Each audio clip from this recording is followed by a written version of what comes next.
Muy buenas tardes, hermanos, amigos,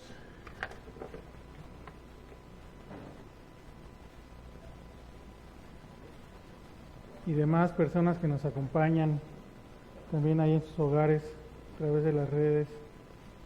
Damos gracias a Dios por su palabra, por su evangelio que nos ha sido predicado en esta mañana, y ahora vamos a seguir hablando acerca de la palabra de Dios. Hermanos, quiero que por favor vayan a sus Biblias, ahí en el Evangelio de Juan, por favor, en el capítulo 6.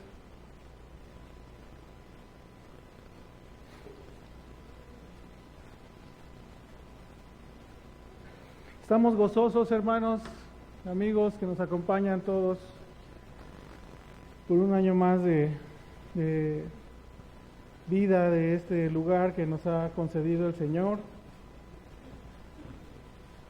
Ya decía nuestro hermano en la mañana que a muchos nos cuesta trabajo el voltear y ver errores, el voltear a nuestra vida y ver en qué nos hemos equivocado, hacer un análisis propio de todas las cosas que hemos hecho bien y todas las muchas más que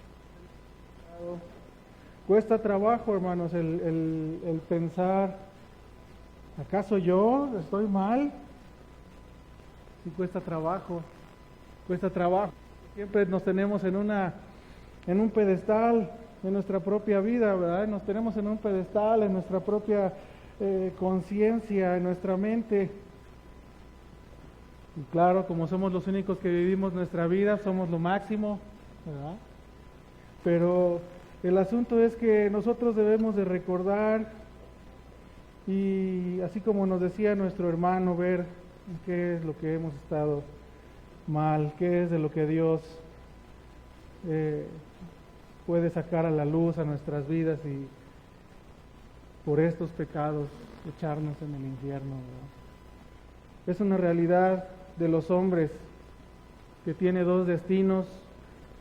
Es una realidad de los hombres que no morimos como un puerco, como un perro, ¿no? Así, y se acaba la vida, sino que morimos y sigue, porque nuestra alma está hecha a semejanza de Dios, nuestra alma está hecha eterna, ¿no? Para vivir una eternidad. Y hay dos destinos, una eternidad con Dios y una sin Dios, ¿no? Así como nos lo ha dicho nuestro hermano. Y no queremos pensar en esto, hacemos ojos ciegos, queremos tapar el sol con un dedo, como dice el dicho por ahí. Y hermanos, es menester que nosotros vayamos a nuestras vidas. Y fue un conflicto hace 15 días por estar pensando qué cosa es la que hay que predicar en un aniversario, qué cosa es la que hay que predicar en una fiesta de cumpleaños, por decirlo de esa manera, ¿verdad? Y platicando a veces con otros hermanos o platicando con compañeros, recordamos que nosotros cuando felicitamos a alguien en su cumpleaños, claro que nos da gusto que Dios les haya concedido un año más de vida, pero siempre o casi siempre les comentamos, ¿verdad? Ya te queda un año menos de vida. Y parece como una burla o como un juego, pero es que es real, un año menos, ¿no? ¿Y qué has hecho? Te pone a pensar y te simbra y empiezas a ver las cosas realmente como son. No una fantasía de, no, sí, yo cuando tenga 85 años ya voy a tener estabilidad económica, etcétera, ¿no? Puras fantasías, ¿no? Que no sabes realmente qué es lo que va a suceder. Dios es el que tiene en sus manos los tiempos. Entonces, ya están ahí, hermanos, Juan 6, 60 al 70. Vamos a darle lectura. Por favor, síganme con su mirada. Vamos a leer hasta el 71. Y para entrar en contexto, Jesús está hablando en los versículos anteriores acerca de que Él es el pan de vida y de que Él era la comida que daba vida eterna, y de que solamente el que comiera de Él podía vivir eternamente, ¿no? Y haciendo alusión a que todo aquel que no le había dado el Padre no iba a venir a él, haciéndose soberano delante de los ojos de sus compatriotas, ¿no? Haciéndose soberano en la elección de los pecadores redimidos. Por eso querían matarle, ¿no? Y termina diciendo ahí en este contexto que el que come mi carne, dice, y bebe mi sangre, en mí permanece y yo en él, ¿no? Una unión permanente con Cristo. Como me envió el Padre, dice, yo vivo por el Padre, asimismo el que me come también vivirá por mí. Y este es el pan que descendió del cielo, dice, no como vuestros padres que comieron el maná y murieron, no, sino el que come de este pan, dice, vivirá eternamente. Y estas cosas dijo en la sinagoga, enseñando en Capernaum. ¿No? Y ahí comienza nuestro texto, dice el 60, dice, al oírlas, todas estas palabras, esta enseñanza, dice, muchos de sus discípulos dijeron, dura es esta palabra, dice, ¿quién la puede oír? Sabiendo Jesús en sí mismo, por su omnisciencia, que sus discípulos murmuraban de esto, les dijo, está hablando de sus discípulos, nótese la diferencia, por favor, no está hablando de los 12 apóstoles, está hablando de los que le seguían. Dice, dura es esta palabra, ¿no? Pero sabiendo esto, les dijo, ¿esto os ofende? Pues qué entonces si viereis al Hijo del Hombre subir a donde estaba primero. El Espíritu es el que da vida, la carne para nada aprovecha. Las palabras que yo os he hablado son espíritu y son vida. Pero hay algunos de vosotros, dice, que no creen. Después no se manifiesta, sale a la luz quiénes eran aquellos que no creían, porque Jesús sabía desde el principio quiénes eran, dice, los que no creían, y aún, dice, quién le había de entregar, y dijo, por eso os he dicho que ninguno puede venir a mí si no le fuere dado del Padre. Entonces muchos de sus discípulos vinieron atrás y ya no andaban con él. Dijo entonces Jesús a los 12, ahora sí, ¿no dice, queréis iros también vosotros?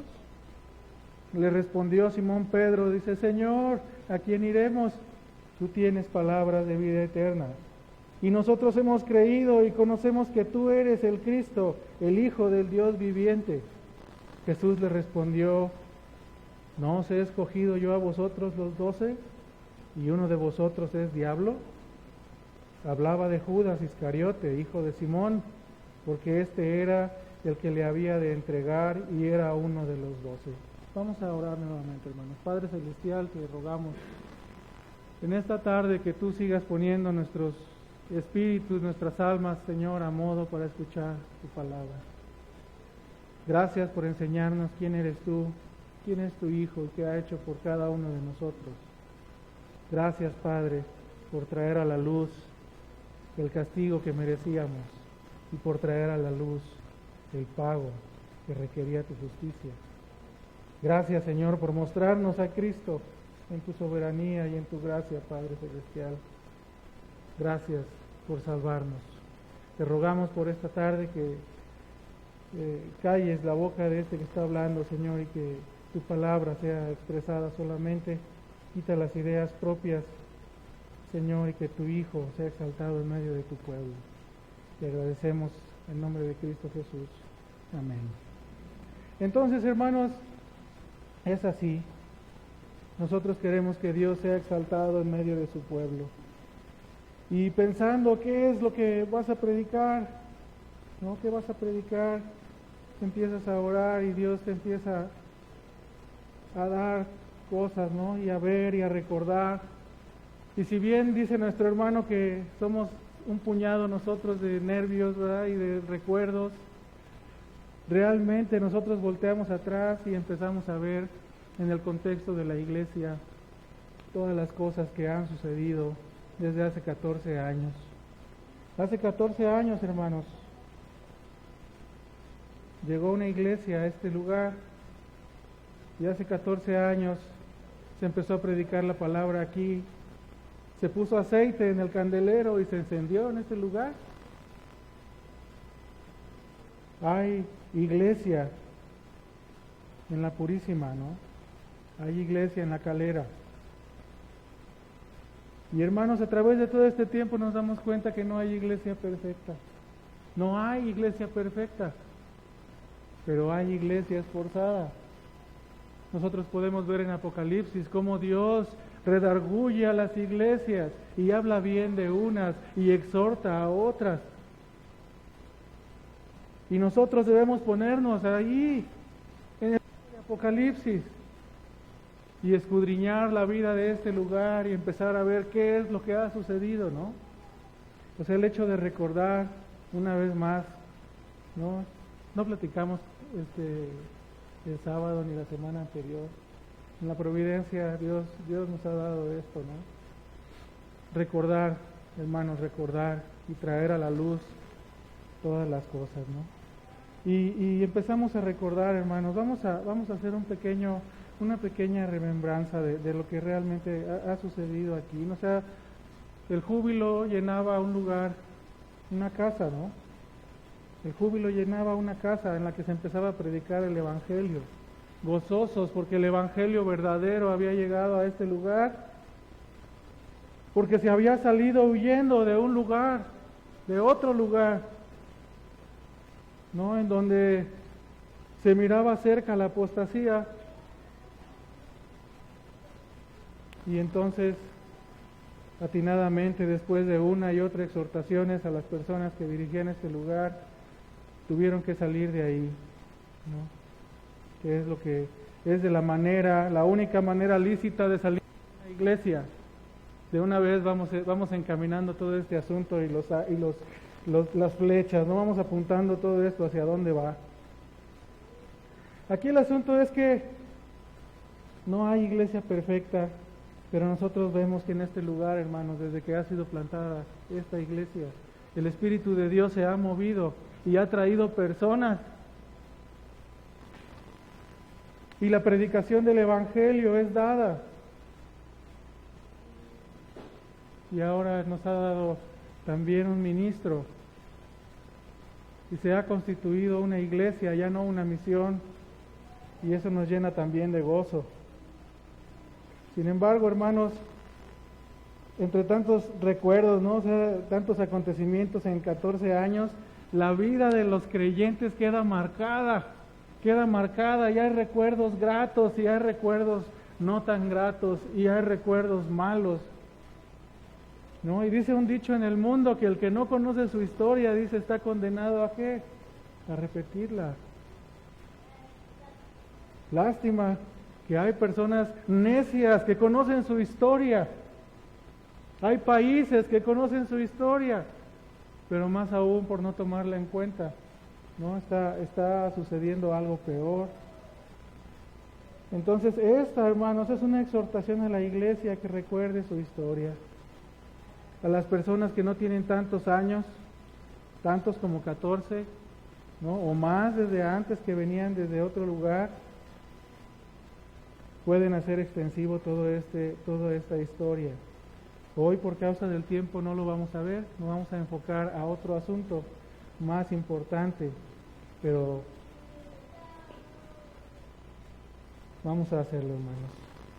Empezamos a traer a la memoria, ¿no? Cuando en días como hoy, sin pandemia, gozosos, llenos de alegría, venían hermanos de otros lados a predicar la palabra a este lugar.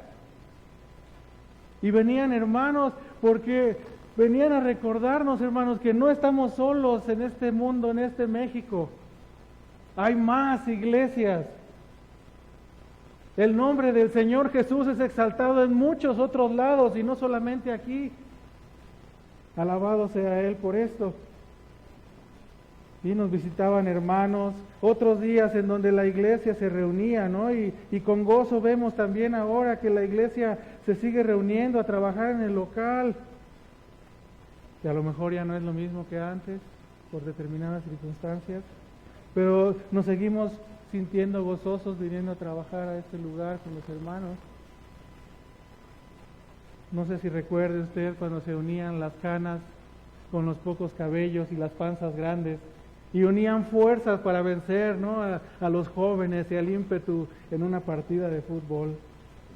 O cuando, hermanos, las hermanas se juntaban para edificarse unas a otras y podían durar muchas horas platicando y nos beneficiaba porque ya llegaban cansadas a la casa. ¿No? Hermanos, que eran reuniones en las que el gozo estaba presente, ¿no? Y el gozo sigue estando presente en este lugar. No estoy hablando de esto con melancolía, ni estoy hablándolo como que un tiempo que, recuerdo y quisiera regresar el tiempo. Hermanos, hay que aprovechar el tiempo que hay hoy, ¿no? Y aprender de lo que ya hicimos y de lo que no hicimos. Pero hay también momentos duros de recordar, ¿no? De hermanos que han partido con el Señor, hermanas que han partido con el Señor, amados y amadas.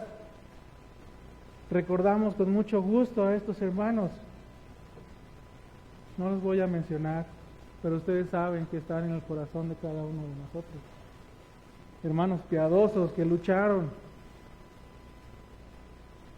por sus hogares, que lucharon por la iglesia y que ahora están, hermanos, en un gozo eterno con el Señor. Ahora estos hermanos casi podríamos decir que nos tienen ya lástima a nosotros, ¿verdad? Ya casi se le va a acabar el tiempo al hermano Horacio, ya va a venir para acá. Yo creo que ni se han de acordar de nosotros allá, ¿no? Hasta que lleguemos nosotros allá recordaremos algunas cosas, pero gozo indecible, dice el himno, ¿verdad? Inunda mi alma por saber a dónde voy a llegar. Allá están ellos ya. Y en el momento parece como si el Señor quitara un pedazo de la iglesia y quedara un hueco, ¿verdad? La desesperación embarga a las familias, a los amigos, y nuestra corta vista no nos deja ver lo que Dios está haciendo.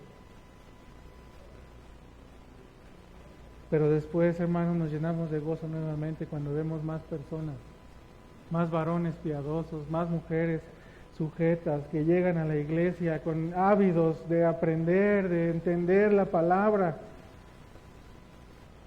que salen de otros lugares también en los cuales no se había enseñado y que estaba al revés, que enseñaban cosas en contra de la Escritura.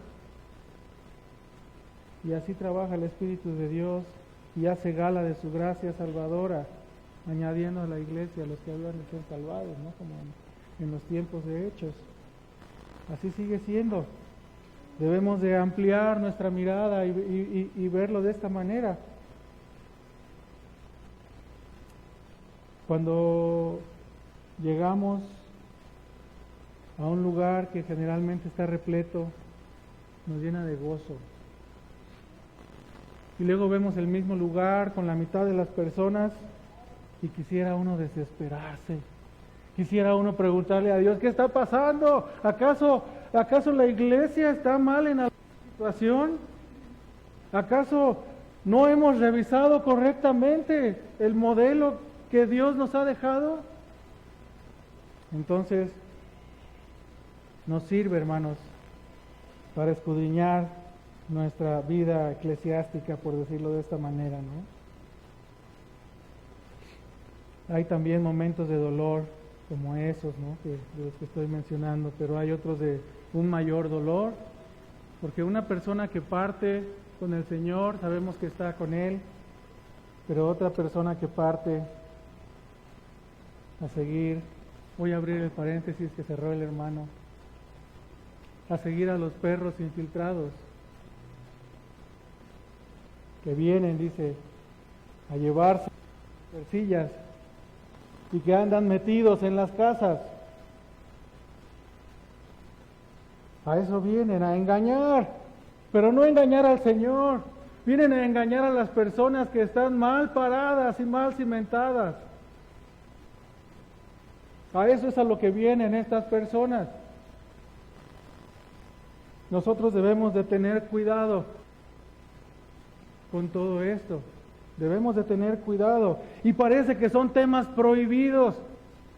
Y cuando se habla parece que se empieza a decir, ay, ¿de quién será de que está hablando? No son temas prohibidos, hermanos.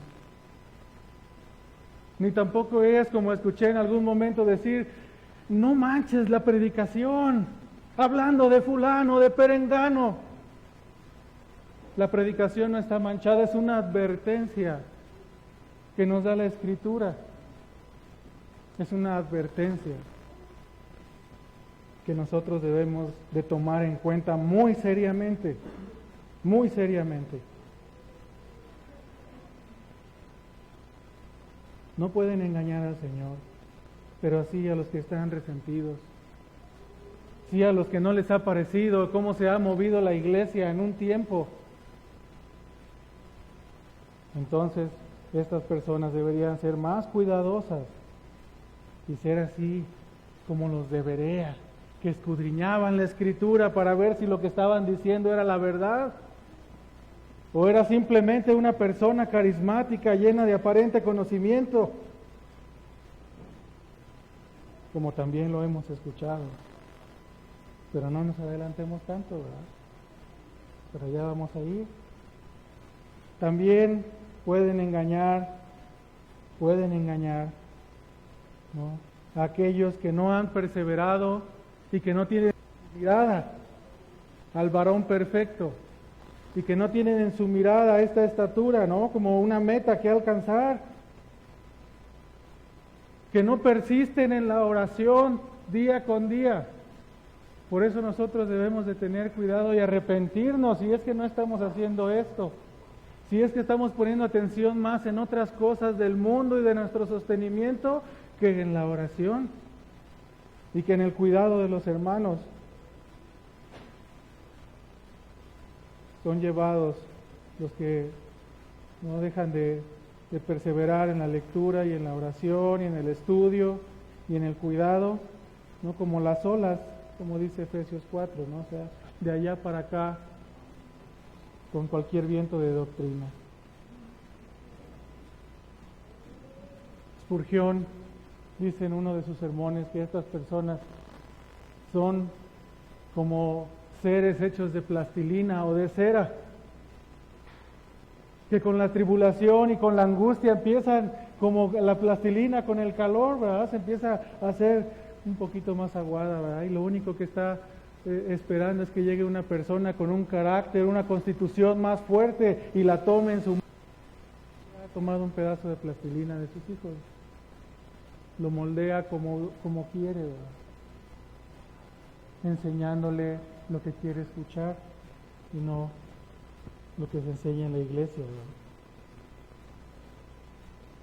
Cosas profundas, ¿no?, cuando no sabes ni siquiera lo básico.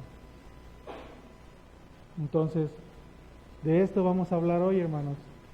Pareciera como que fuera un regaño, como que no estamos llenos de gozo por un año más. Hermanos, estamos llenos de gozo porque Dios está perseverando la iglesia, no en el edificio, sino en los miembros. A lo mejor no hay muchos más, a lo mejor hay menos, pero estas sacudidas, hermanos, están sirviendo para que los demás miembros se fortalezcan.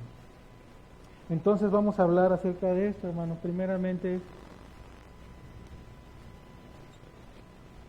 vamos a hablar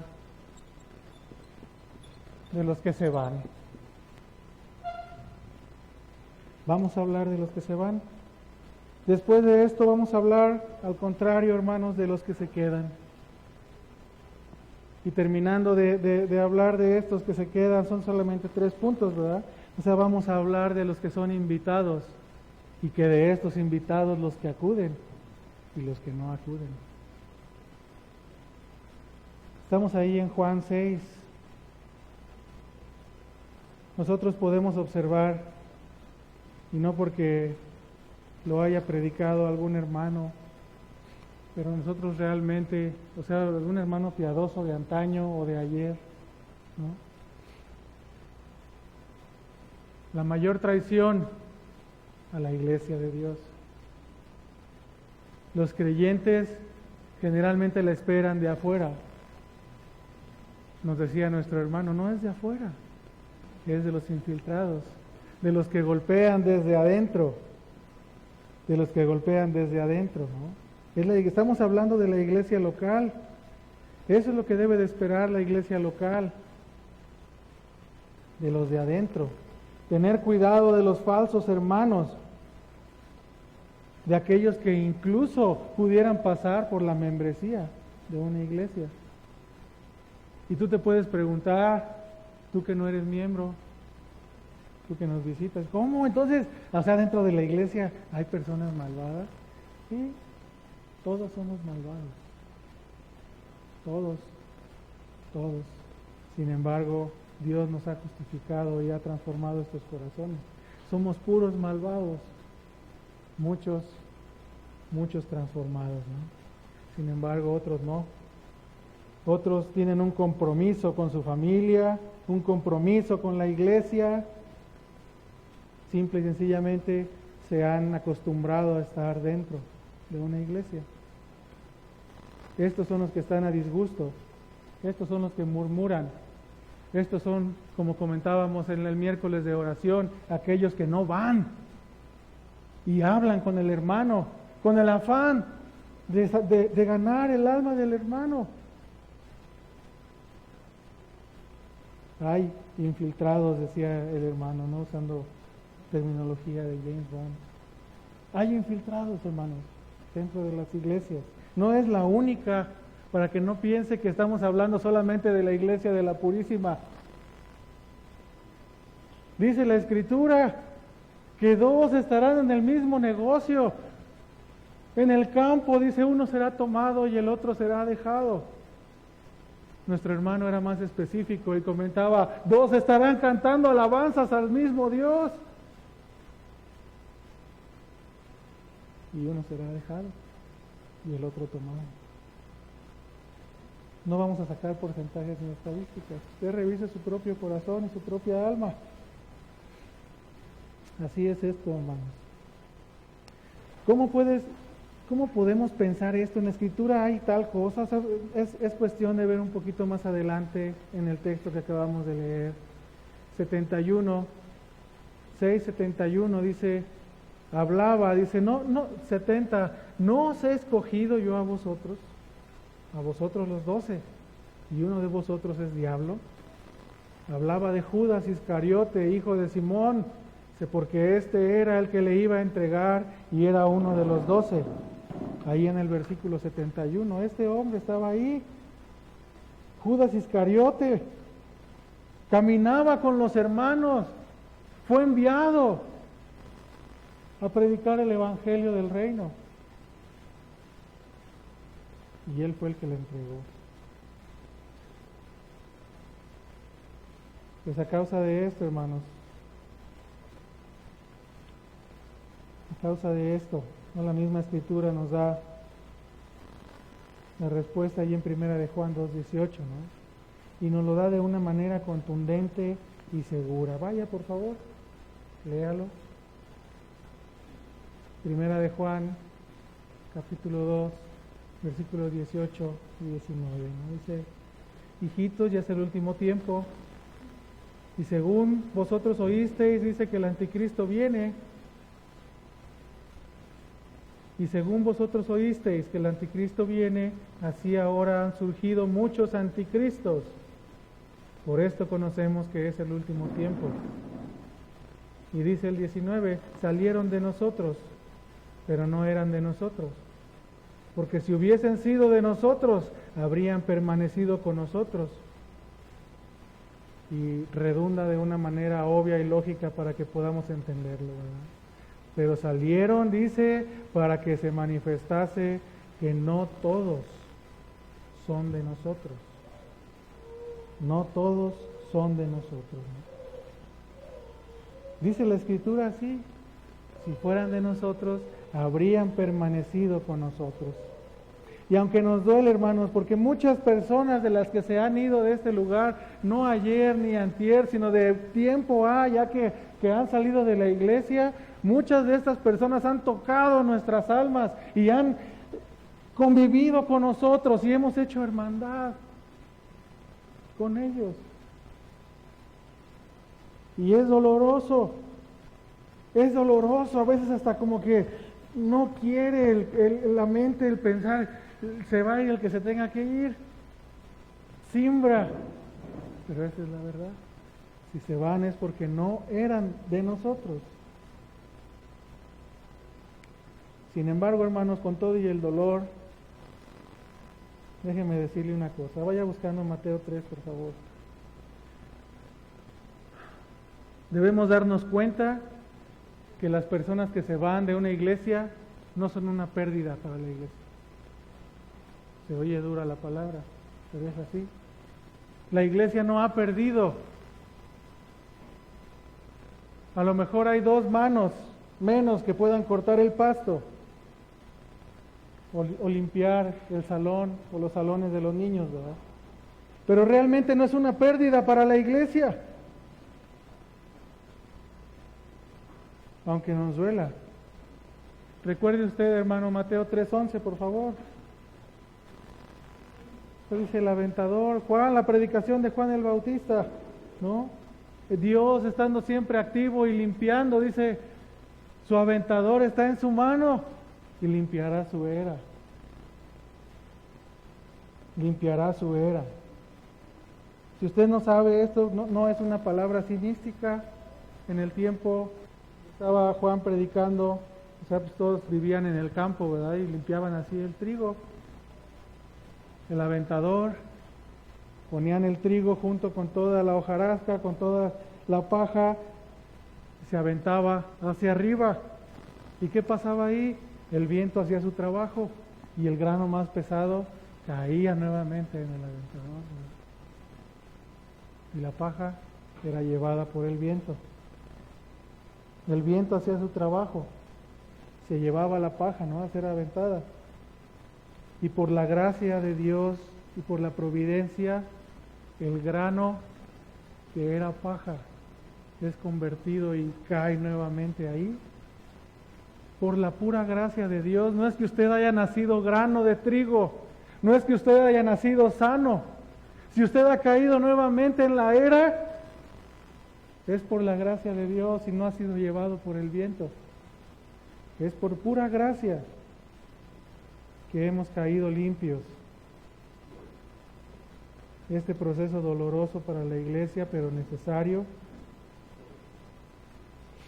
porque como habíamos dicho, hermanos, provoca también que la iglesia voltee hacia adentro, miembro por miembro, y como una institución, voltear hacia adentro y revisar, ¿estás haciendo algo bien o estás haciendo algo mal? Es necesario que voltees, porque la vida y la muerte dependen de esto, tu salvación, que te asegures que has sido grano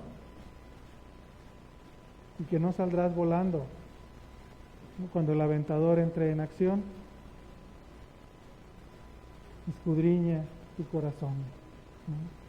Es la lección de Juan el Bautista. Escudriñémonos, porque el aventador está ahí. Caen los que están firmes, pero antes, hermanos, de ir con estas personas que están firmes, vamos entonces a ver algunas causas, vamos a considerar causas, ¿no? Por las que las personas se van renunciando a una profesión de fe hecha. Podemos verlo por lo que la Escritura nos deja ver, que lo más seguro es que haya sido solamente de boca, ¿no? De labios para afuera. Una de ellas, 2 Timoteo, por favor, hermanos, 4:2.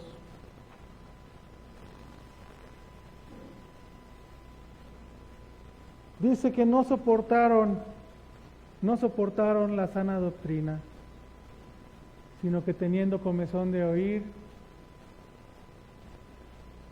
¿Estamos ahí, hermanos? Teniendo comezón de oír, dice, acumulan para sí maestros conforme a sus propios deseos. Conforme a sus propios deseos. Estos pasajes, hermanos, los anteriores ahí en Juan, ahí estamos cuando Pablo le dice a Timoteo, pero ahí en Juan, en los pasajes anteriores, Cristo había hecho hincapié en eso, ¿no? En la necesidad de alimentarnos del pan de vida de Él, y que, como ya habíamos comentado, no era como el maná, sino era algo mucho mejor que el maná. Y por eso muchos preguntaban y decían, no, dura es esta palabra, ¿quién la puede oír? Y entonces ya no andaban con Él. Entonces vemos que el Evangelio, hermanos, no está ideado por Dios para dar gusto a los placeres descarriados del hombre. Si así fuera, ni siquiera lo vamos a mencionar. No puede ser de esa manera. No puede ser de esa manera. El Dios santo y trino y uno no va a dar para que el ser humano dé rienda suelta a sus concupiscencias. No lo va a hacer. Dejaría de ser justo. Dejaría de ser santo. Dejaría de ser el juez. No puede juzgar a alguien que comete un delito como ese. Permitir sin castigo, ¿no? Dejar sin castigo el pecado. ¿Quién puede oír esta palabra? Entonces el Evangelio no es para dar gusto al hombre. El Evangelio está creado y está visto para la salvación de estas concupiscencias. Para salvarte a ti y salvarme a mí de nuestros propios placeres. Para salvarnos de las consecuencias de los pecados. Para salvarnos de la consecuencia de haber nacido, ¿no?, en la condición de Adán. Hay temas incómodos que, como decíamos, pareciera en la sociedad que hay temas que no se deben de tocar, pero aquí no estamos en una sociedad, aquí estamos en una iglesia que es gobernada por el Dios Todopoderoso y por Cristo, su Hijo, quien hizo toda la obra que nos explicaba nuestro hermano, por su iglesia y por su pueblo. Hay temas que no endulzan el oído, sino que amargan la boca cuando los estás saboreando.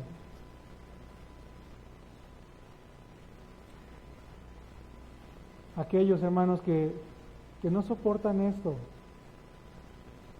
no son como aquellos que hablaba Isaías acerca de ellos ahí en el 30:10, ¿no?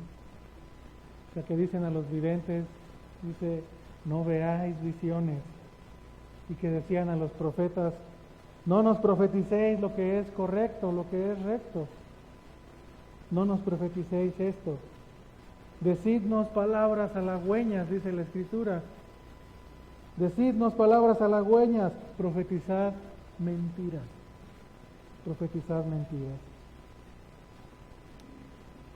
Yo les quiero preguntar, hermanos, ¿realmente hay verdades incómodas? Hay verdades incómodas. Pero les quiero preguntar una cosa, realmente, o sea, ¿quieres oír mentiras?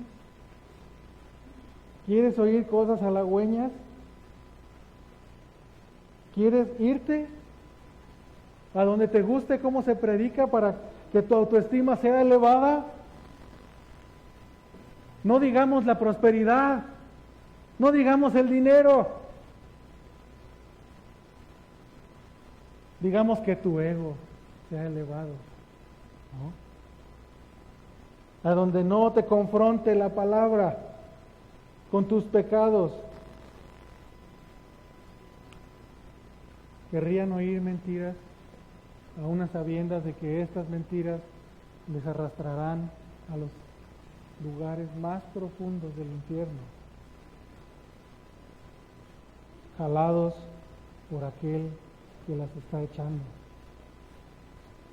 ¿Les ofende esto? Pregunta la Escritura, ¿no? ¿Esto os ofende? Y pregunta la palabra, hermano, ¿te ofende la escudriñadora palabra? Dice Cristo, ¿no? Ahí en nuestro texto, que las palabras que Él ha dado, dice, son espíritu y son vida. No te ofendas por la palabra, hermano. Tómala, escudriña y ve si esto es verdad. Pero si te ofende, si te pega en el ego, si te pega en el corazón, entonces es bueno, porque quiere decir que la palabra no está pasando de largo de ti. Quiere decir que tus ojos no están totalmente cegados y tus oídos no están totalmente cerrados. Que la palabra, que ella misma se define como una espada de dos filos, está entrando en tu alma y está ofendiendo a tu ego.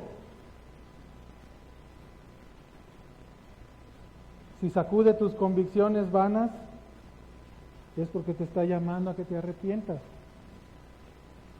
Si has pensado algo mal en contra de Dios o de su iglesia, vamos a no equivocarnos. La iglesia no es perfecta, ya lo habíamos comentado. Ahorita vamos a ir hacia el otro lado. Te llama a que te arrepientas. No la esquives.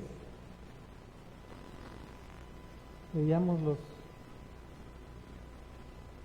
entrenamientos de un boxeador que acaba de pelear hace poco, muy famoso, y esquivaba los golpes, pero de todos modos le pegaban. Solo que no le pegaban en las partes donde más le hacía daño, no le pegaban en la cara, le esquivaba y le pegaban por acá, y en lugares donde no dañaba tanto. No seas como este, ¿verdad? Si es la palabra la que te está golpeando, no escondas tu rostro, porque es bueno. El golpe de la palabra, el corte de la espada de Dios, es la espada de Dios. Es un corte bueno. Es un corte que debemos nosotros de dejar que se haga en nuestro corazón. Entonces, hermanos, otra razón, además de que muchos son ofendidos por la palabra, es que argumentan ellos, muchas personas, que en esa iglesia está faltando el amor. Está faltando el amor. No hay amor en esa iglesia, falta el amor de parte de la iglesia. Bueno, pues la Escritura tiene algunas cosas que decirle a estas personas. ¿Qué es lo que entiendes por amor? Primero hace la pregunta, ¿verdad? ¿Qué entiendes tú por amor? Porque falta, entonces has de saber lo que el amor es. Lo que yo creo que realmente quiere decir una persona que argumenta esto es que falta atención hacia mi persona, falta atención hacia lo que yo hago o dejo de hacer, hacia mis heridas, falta atención, no haciéndonos, decía nuestro hermano, yo toda la culpa se la voy a echar a nuestro hermano, haciéndose las víctimas, como dice el hermano, no se fijan en mis necesidades, no aplauden mis logros, mis buenas obras.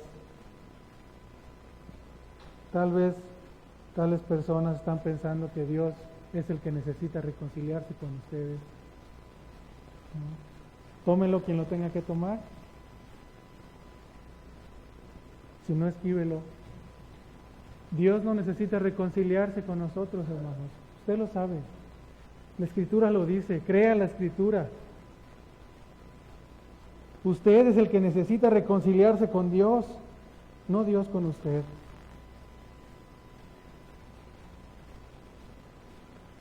Si han pensado así, para todas estas personas hay malas noticias, ¿verdad? Hay malas noticias. O sea, no han sido convencidos de su pecado.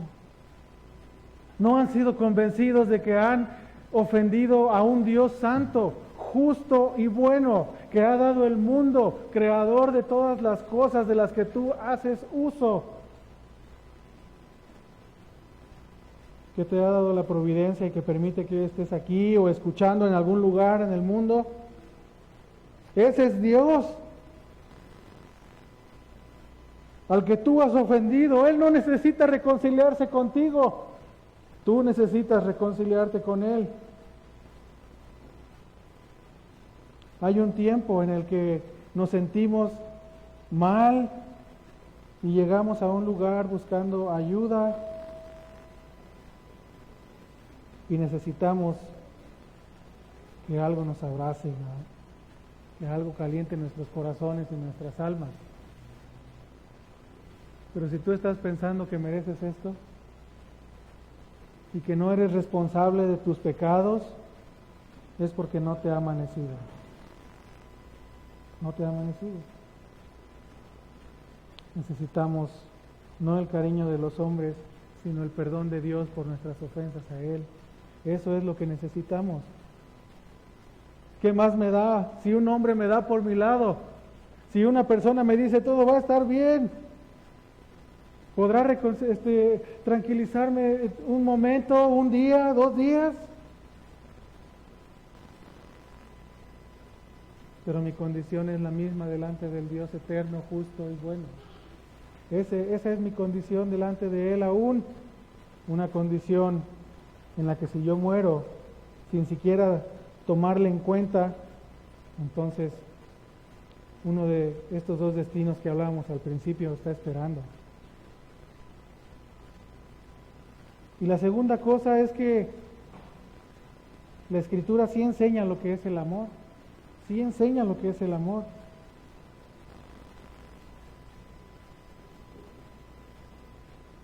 Hablando en el contexto de un creyente, el amor no se mide por lo que le da al creyente otra persona o la iglesia, sino lo que el creyente da.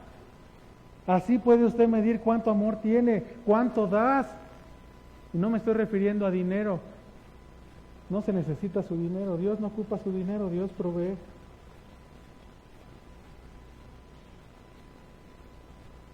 Es lo que tú das. Y la Escritura define así el amor verdadero, ¿no? Es sufrido, es benigno, no tiene envidia, no es jactancioso, no se envanece, no hace nada indebido, no busca lo suyo, no se irrita. ¿Ese es el amor que está usted buscando? ¿O es el amor que está usted dando a la iglesia? ¿O viene buscando lo de los hermanos? Seguimos adelante. No guarda rencor, no se goza de la injusticia, mas se goza de la verdad. Todo lo sufre, todo lo cree, todo lo soporta, todo lo espera. Es eterno, ¿verdad? Dice, no deja de ser. Pero fíjese bien, Pablo, antes de decir estas palabras tan famosas, no dice, si yo hablase en lenguas, pero si no obtengo el amor de la iglesia, nada soy. Si no obtengo el amor de fulano o de perengana. No, hermanos. Dice, si no tengo amor. Está hablando que si no tiene amor para dar, si no tiene el amor de Dios, de un corazón regenerado que el Espíritu ha puesto en él, entonces sí, nada es. Nada es. Es un argumento inválido la falta de amor. La última razón, hay muchas razones por las que una persona puede dejar una iglesia, pero la última razón que vamos a tocar ahorita, no por falta del tiempo, es porque en otros lugares no parece tener mucho conocimiento de la palabra de Dios. Parece tener mucho conocimiento de la vida. Y yo no encuentro en la Escritura en ningún pasaje que diga si tu iglesia no tiene conocimiento, te puedes ir. Huye de ese lugar. Y estamos hablando que hay iglesias que no tienen el Espíritu de Dios. Estamos hablando que hay iglesias que piensan que tienen el Espíritu de Dios, pero lo único que tienen es emoción. Lo único que tienen es a una persona carismática hablando enfrente de ellos, que los hace sentir emociones grandes, ¿no? y que les pone a llorar. Eso es lo único. Pero no tienen al Espíritu de Dios. No tienen el amor que Dios les está, del que está hablando aquí la Escritura. Una iglesia que tiene el Espíritu de Dios y en la cual hay personas salvadas, forzosamente, te lo voy a decir, hay conocimiento de la palabra. Porque no hay salvados sin el conocimiento del Evangelio. No hay salvados sin el Evangelio. Así dice la Escritura. Ya hemos visto en la predicación de Romanos cómo fueron salvados los antiguos, ¿verdad? A través del Evangelio. Pero si todavía no nacía Cristo, a través del Evangelio. Investigue, por favor. Fue a través del Evangelio que fueron salvados. La fe de Abraham vino así, vino por el Evangelio de Dios. Por el Evangelio que nos acaba de ser predicado hace unas horas. Así vino la fe de Abraham. Es que allá saben más que acá. Allá sí ven Apocalipsis. Allá sí ven profecías, ¿no? Allá no nos aburren con la enseñanza de la familia.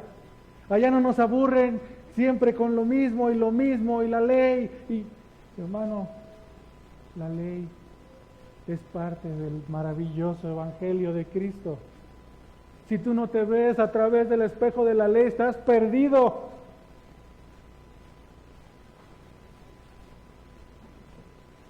Estás perdido. La ley no es para cumplirla. La ley es para que sepas quién eres delante de Dios. No es una razón lícita. Qué bueno fuera, hermanos, que por el conocimiento de mi hermano Jorge me pudiera salvar yo, o que por el conocimiento del hermano, yo pudiera ser salvado usted, pero no es así. Por el conocimiento de quien sea, no puede ser salvado más que por el suyo propio, de su condición delante de Dios. Solamente con ese conocimiento lo pone en la posición indicada para recibir gracia delante de Dios, de parte de Dios.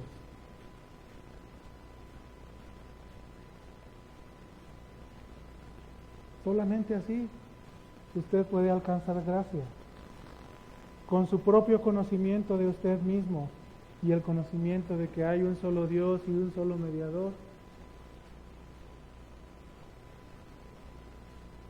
Yo quisiera preguntar a cada uno en sus corazones, contéstese por favor, ¿le gusta venir a la iglesia a escuchar el conocimiento de las personas? ¿Le gusta poner YouTube o Facebook o lo que sea para escuchar al predicador que me hace llorar? Hermano, hemos cantado, hemos predicado y por experiencia sabemos que el llorar no salva. La emoción que te embarga al escuchar a un predicador que habla precioso, porque hay predicadores que hablan así, eso no te salva. Solamente te salva Cristo, usando el Evangelio, usando la Escritura. En vez de abrir el YouTube, has abierto tu Biblia y has buscado la salvación en tu Escritura que tienes ahí en tu mesa. La Escritura que dice que es útil para redarguir, para corregir, para instruir en justicia. Esa Escritura, la que tienes en tus manos, la que tiene en su mesa, esa es la que salva, el Evangelio de Cristo. Convierte los corazones al fin de que el hombre de Dios sea perfecto, enteramente preparado para toda buena obra. ¿Ha sido esa Escritura rogándole a Dios que te dé luz para encontrar la salvación ahí? No estoy diciendo que la iglesia no tenga la responsabilidad de aprender para predicar. La iglesia tiene esa gran responsabilidad dejada por Cristo mismo. Ir y hacer discípulos, enseñándoles, primero bautizándolos y después enseñándoles todas las cosas que os he enseñado. Cristo, el Cristo de su Biblia.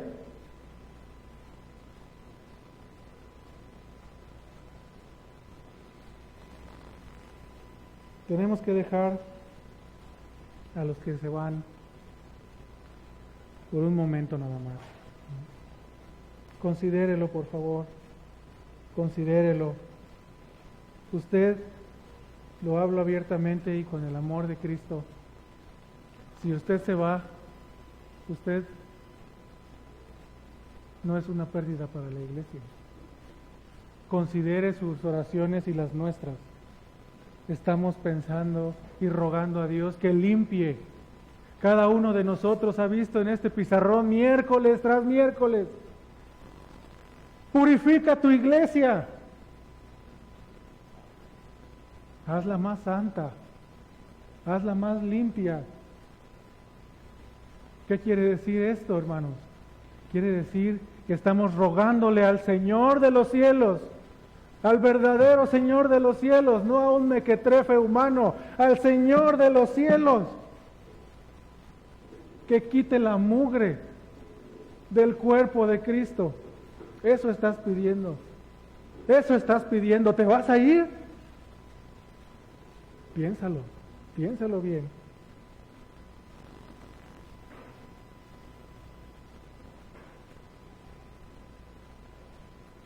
Llévate esta pregunta a tu hogar y considéralo delante de Dios. Si llegas a una conclusión que no te gusta, pídele a Él. Pídele que te transforme en parte del cuerpo, en una parte funcional del cuerpo de Cristo, en una parte que trabaje, en una parte que tenga parte, no en una parte inútil.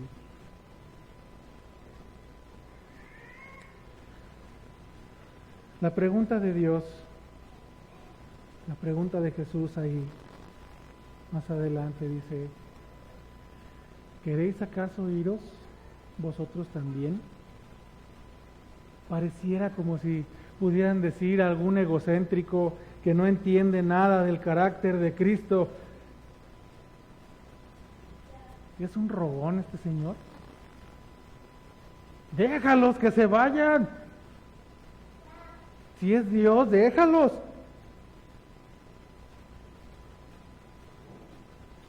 Es Dios humanado.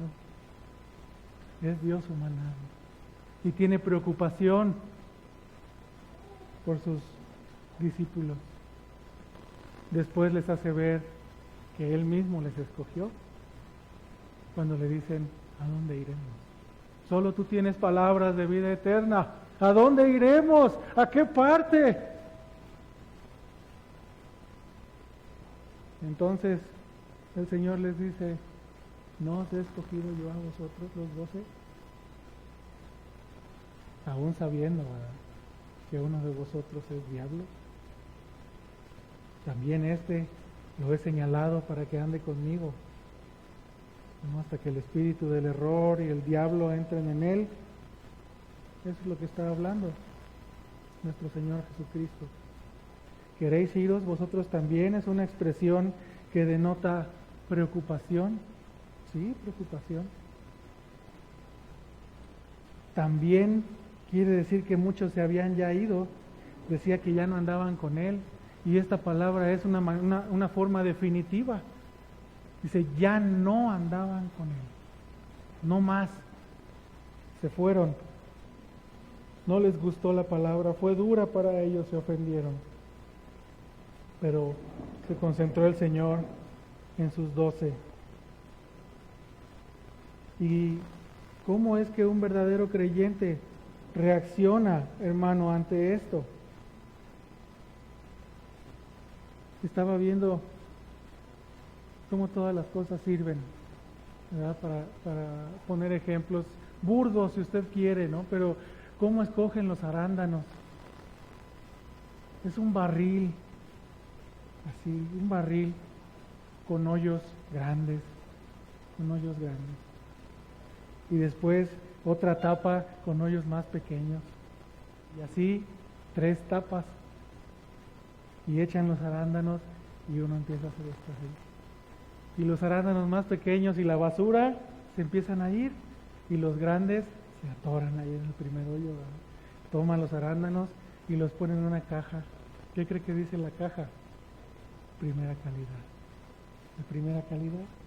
Eso es lo que dice la caja. ¿No? Son los que son llevados de exportación a muchos lados. Lo mejor. ¿No? Así es el Señor. Las preguntas escudriñadoras de Cristo, ¿verdad? Que hace que el corazón manifieste lo que realmente tiene ahí adentro. ¿Cómo reacciona un creyente con el Evangelio verdadero, con el filtro del Evangelio? Lo que sucede es que da gloria a Dios siendo de primera calidad. ¿Da gloria a Dios? Romanos 16, 27, por favor, hermanos, allá adelantito. Romanos 16, 27.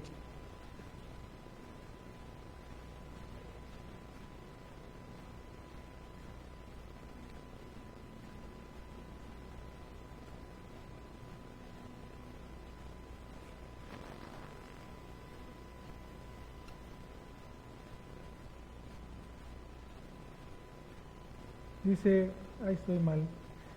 El único y sabio Dios sea la gloria mediante Jesucristo.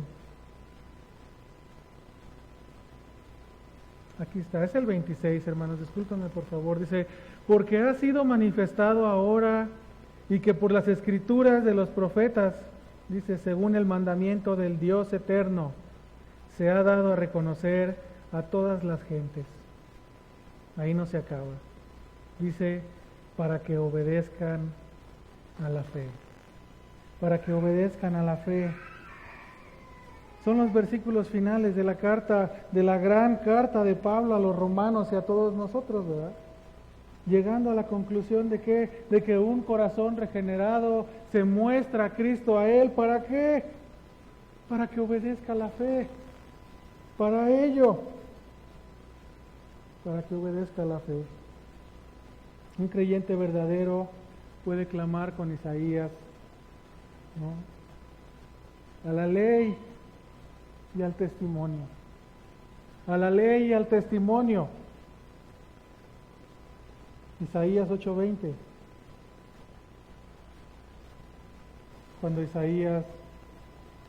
Cuando Dios le hablaba a Isaías y le decía, escribe en una cartulina, ¿no? Así un cartel grande que se vea al pueblo de Israel. Maher Salal Hasbaz, decía la escritura, ¿verdad? Apresúrate al despojo. Viene la destrucción, parafraseando. Así, hermanos. Y le decía, te vas a acercar a esta mujer y vas a tener un hijo. Y le vas a poner así. Así le vas a poner. Un hijo profético. Un hijo profético. Le decía, antes de que hable este niño, vendrán todas las cosas que os he anunciado. Un poco tiempo de paz solamente para todos estos que vivían ahí.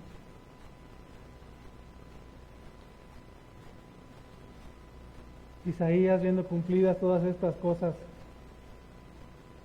les decía de parte de Dios, ¿a quién iréis?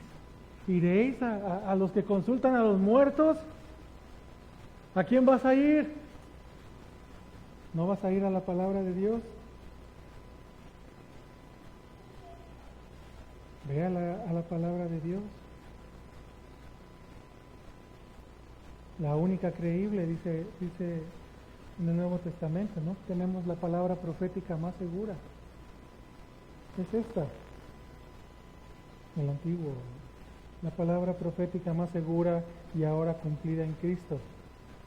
Por esto se enseña a los niños, a sus hijos, por eso llevan tarea de la escuela dominical a sus casas, por eso se les enseña a creer en la Escritura, por eso se les enseña que la Escritura tiene características que ningún otro libro tiene, porque es de origen divino. Es la única a la que podemos creer. Inspiración, autoridad, infalibilidad, inerrancia.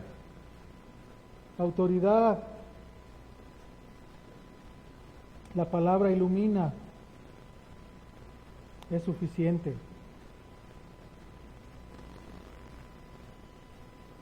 Y como dice nuestro hermano, ¿usted considera que la Biblia es así para usted? Si es creyente, así la tiene. Tiene la palabra como la única regla de fe y práctica. Entonces, hermano, solamente debería de bastar con que te dijeran y convencieras a través de la Escritura que es enseñanza de Cristo para que tú dijeras, estoy mal. Mi idea estaba mal. Es la enseñanza de Cristo la que está aquí. Entonces, ¿qué debes de hacer? Debes arrepentirte. Si tú no te arrepientes, cuando la Escritura te está diciendo que estás mal en algo, entonces otra vez tengo malas noticias para ti. No crees la palabra de Dios. El Espíritu de Dios no te ha enseñado.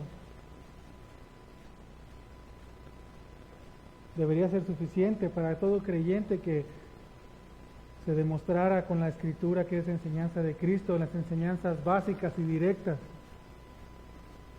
como las doctrinas de la gracia, por ejemplo. Deberíamos aceptar sin titubear, porque ahí dice la Escritura, está claro. Y lo que es inferido, quiero decir con inferido, que se deduce una cosa a partir de otra. ¿Sí? Si esto es así, entonces esto no. ¿Sí me explico? Con las enseñanzas y las doctrinas que son inferidas, entonces un creyente verdadero no puede rechazarlas inmediatamente. Debe de ir a la Escritura, investigar, invertir tiempo, invertir esfuerzo para ver que estas cosas sean verdad o no. Investigar con paciencia, una vez más, como en Hechos 17:11, los creyentes en Tesalónica. La misma Escritura dice que eran más nobles que los otros, más nobles, porque iban todos los días, ¿no?, escudriñando la Escritura para ver si estas cosas eran así, lo que Pablo estaba predicando. Hermanos, que lejos esté de la iglesia ofenderse de la doctrina de Cristo y de no aceptarla, porque su mente y su corazón tienen otros datos. No existen otros datos verdaderos, aunque los datos de la Escritura. Si sus datos están conforme a la Escritura, yo le voy a creer. Pero si difieren, le voy a creer a Cristo. Le voy a creer a la Biblia. Y esta palabra es un candado para los que se van y para los que nos quedamos también. Porque no tenemos toda la razón. La razón la tiene la palabra. Y si alguien nos demostrara que estamos haciendo algo mal, deberíamos arrepentirnos de lo que estamos haciendo y hacer lo contrario, hacer lo que la Escritura mande. Lejos esté de la iglesia ofenderse cuando le dicen que está mal en algo, hermanos. Debe ir a la Escritura, estar siempre preparado, dice, ¿no? ¿Para qué? Para defender cuando alguien le pida razón de la esperanza que hay en él. Es una pregunta al aire, hágasela usted mismo. ¿Te irías si desde este púlpito se enseña una doctrina equivocada o un error? ¿Te vas a ir sin más porque tú piensas que tienes la verdad. Así sin más, sin decir nada, me voy porque estos están equivocados. Qué grande sería tu ego si hicieras eso. Qué poco sería tu amor si tuvieras la verdad y no lo dijeras.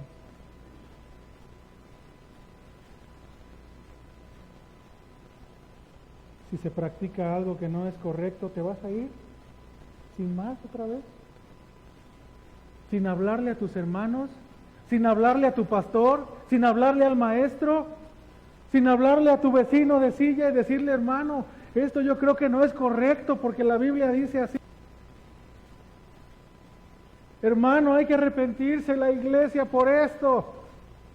Pero si no tienes esto, si son ideas tuyas, estás buscando un pretexto solamente para irte, ¿no? Probablemente sea tu orgullo, el no decir las cosas. Eso sería falta de amor. No que la iglesia no te otorgue algo. No decir, estás equivocado en esto porque la Escritura dice. Entonces, hermano, ¿nos iríamos así sin más? Sin convencer del error como manda la Escritura que hagamos. La Escritura nos manda que convenzamos a los que son indoctos, que llevemos las cargas de los débiles. ¿No dice eso la Escritura? Aquí no se hace lo que yo quiero. Parto sin pena ni gloria a buscar, ¿no? Estoy hablando de 1 de Pedro 3:15. Santificad, Señor, en vuestros corazones. Estad siempre preparados para presentar defensa ante todo aquel que nos demande razón de la esperanza que hay en vosotros. Pero hacerlo, dice, con mansedumbre, ¿no? Y con reverencia, porque estás hablando de la palabra de Dios, con reverencia. Con todo el amor y el respeto que le tengo a mi hermano Jorge. Mi hermano no es Dios para que no se equivoque. Mi hermano Eleazar, Daniel, servidor, nadie, hermanos. Todos somos humanos y podemos errar en una interpretación, en una palabra mal dicha, en el momento equivocado. Me voy porque dijo esto cuando no debía decirlo. Es mejor que te vayas si piensas de esa manera. No es una pérdida para la iglesia, aunque nos duela por la amistad que hubo durante tanto tiempo.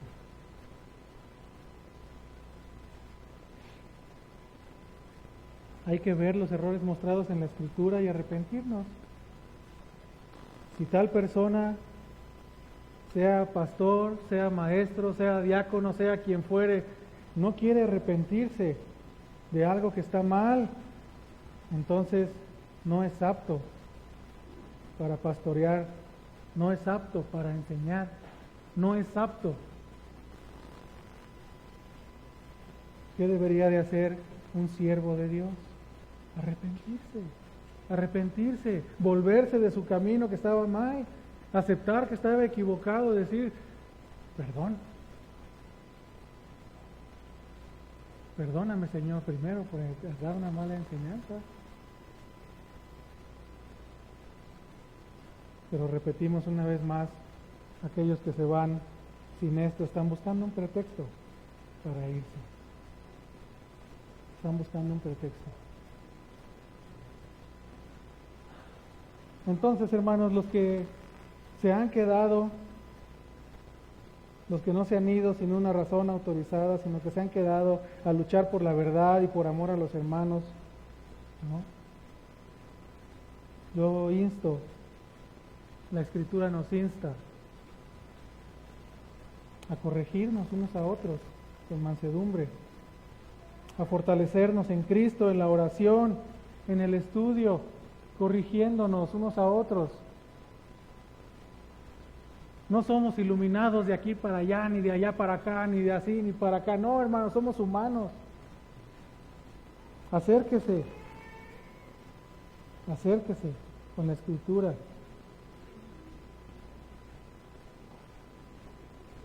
Verifiquemos entonces, hermanos, que la novia de Cristo sea así como Él nos ha enseñado en la Escritura. Que la iglesia sea pura. Hemos dicho que no hay iglesias perfectas, pero podemos numerar, ¿no?, las características de una iglesia que se apega al modelo. Que Cristo es la cabeza, que la única regla de fe y práctica es la Escritura, que hay una membresía regenerada y bautizada dentro de la responsabilidad de los miembros, ¿no? Que hay pureza, disciplina, se busca la pureza a través de la disciplina bien ejercida, que se practica el poder del Espíritu, un poder moral y un poder ético, no un poder impositivo, que tú no pones un arbolito de Navidad, porque así...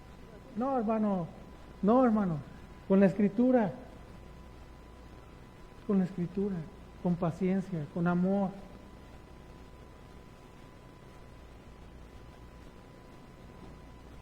Enseñando, que es lo que hace falta. Enseñarnos. Diciendo el porqué. Ese es el poder de la iglesia, el poder espiritual, moral y ético, en donde hay dirigentes, ¿no?, oficiales, pastores y diáconos, que se siguen las ordenanzas del bautismo y de la Santa Cena de una manera correcta, que siempre el propósito de esta iglesia es glorificar a Dios, de tal iglesia, ¿no?, de esta iglesia y de las que quieren hacer esto, que existe predicación del Evangelio,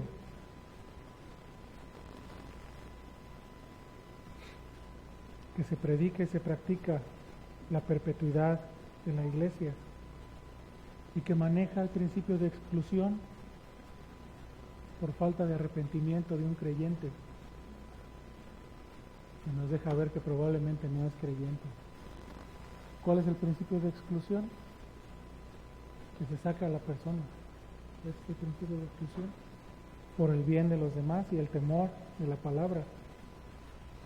Escudriña tu iglesia, escudriñala, ve si cumple con estos parámetros, ponla a prueba con la Escritura para ver si lo que está diciendo es verdad, para ver si tu iglesia cumple con estas cosas. Si la iglesia cumple con estas características y tú de todos modos te quieres ir, hermano, amigo,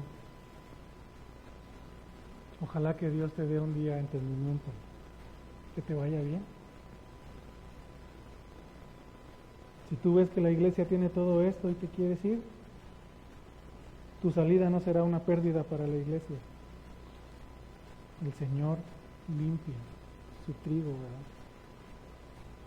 El Señor limpia su trigo, aunque nos duela a nosotros. Así es el proceso de limpieza que de la Escritura. Os haré pasar por el horno, dice, por el crisol, ¿no? Por último, hermanos,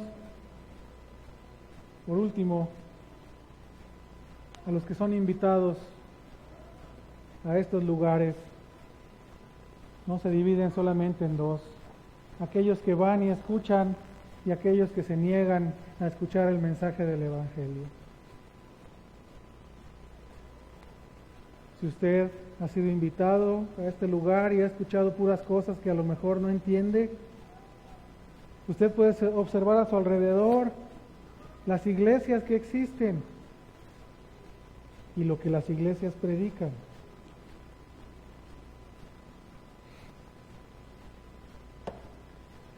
A lo mejor salió de alguna otra iglesia. Yo le pido que ponga este parámetro si es de esa manera. Ponga ese parámetro. Si la iglesia cumple con esto. Si es así, por la misericordia y por la gracia de Dios, está usted en un lugar donde se predica la verdad. Donde hay seres humanos, pecadores que se equivocan, sí, pero que se procura no alejarse, ¿no?, del modelo bíblico. Esto no significa que tengas pretexto para no reunirte. Él pone la carga en cada uno de los que han escuchado el Evangelio. Pone la carga. Significa que debes de buscar a Dios, como dice Oseas. Como dice Isaías. Buscar a Dios.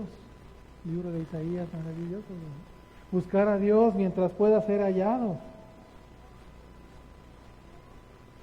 Dios no solamente se deja ver al que le busca, sino que abre las puertas del cielo. Abre las puertas del cielo. Y la salvación a través de su ungido, ¿no? De Cristo Jesús, el que nos ha predicado nuestro hermano. Y solamente a través de Él. Así que no le quede duda, la iglesia no salva, salva a Cristo, pero ha dejado parámetros en su escritura para que el pueblo que le representa, para que el pueblo que le sigue se alinee y esto sirva para la santificación de este mismo pueblo. También ha puesto la carga en la iglesia de predicar el Evangelio a las naciones, bautizándolos en el nombre del Padre y del Hijo y del Espíritu Santo y enseñándoles todas las cosas que Cristo ha enseñado.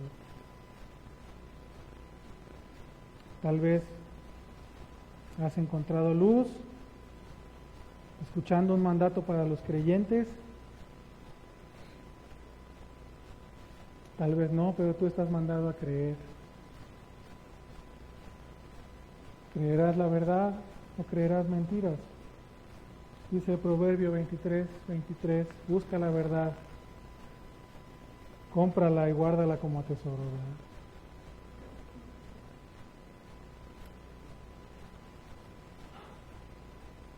Hay salvación en la iglesia. Hay salvación en Cristo, hermanos. Luchemos y gocémonos.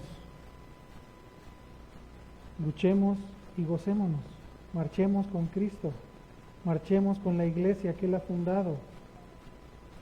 Renueva tu creencia, renueva tu fuerza. A lo mejor es que están pasando tantas cosas ahí que ya mejor ni quiero así como que meterme en lo que no me importa. Es un proceso de santificación para la iglesia.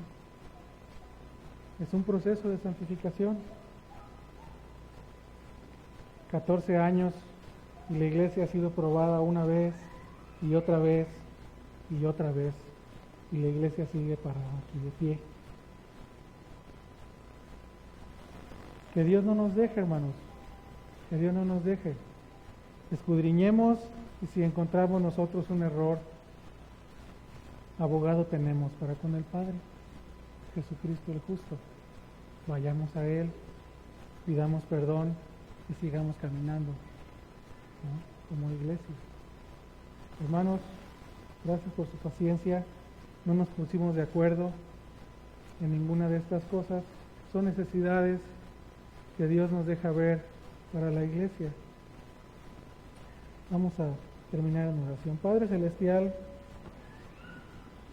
te damos gracias una vez más por tu Evangelio, Señor, que nos has mostrado en esta mañana y porque nos muestras también cómo caminar como pueblo tuyo, Señor, a través de la iglesia. Llénanos de tu amor y de tu espíritu, Señor, te lo rogamos, para no errar. Muestra los pecados que son ocultos a nuestros ojos. No permitas que nos llenemos de soberbia. No dejes, Señor, que queramos hurtar el lugar que solamente te corresponde a ti, como guiador, como cuidador, como guardador de tu iglesia. Te rogamos, Padre, que tu palabra siempre nos lleve a darte gloria, sea cual sea nuestro pensamiento. Quita ideologías y pensamientos entenebrecidos de nuestra mente. Y llévanos a la pureza, Señor. Perdona si se ha hablado cosas que no se deben hablar desde este púlpito. Perdona si la iglesia se ha equivocado, Señor. Ayúdanos a ver estos 14 años, Padre, que la Iglesia tiene como años de aprendizaje, y que tu Espíritu nos guíe en todo aquello que tengas preparado para esta Iglesia, Señor. Alabamos y bendecimos tu nombre y nos ponemos en tus manos en el nombre que es sobre todo nombre, en Cristo Jesús.